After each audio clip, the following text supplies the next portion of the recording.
İhanetin gitti. Yalanların gitti. Ben gittim. Duygularım, mantığım gitti.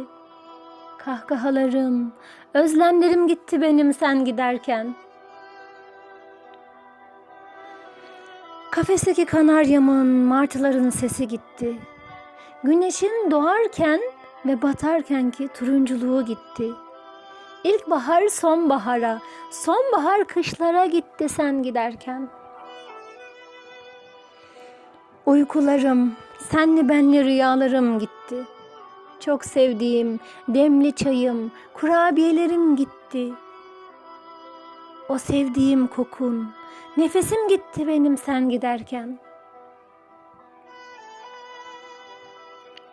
Denizin, gökyüzünün maviliği gitti. Gökkuşağının, yaşamın rengi gitti.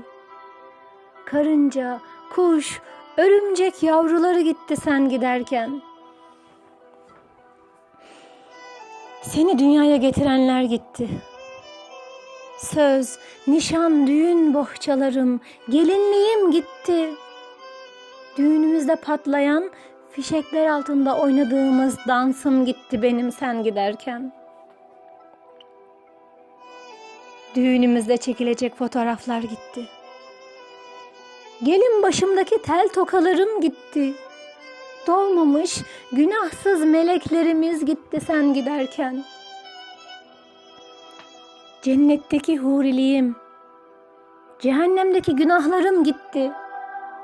Benim gömülmeyen cenazem, beyaz lekesiz kefenim gitti. Mahşer günü hesaplaşmalarım kaldı benim sen giderken. Mahşer günü hesaplaşmalarım kaldı benim sen giderken. Sen gittin, ben bittim, sen gittin.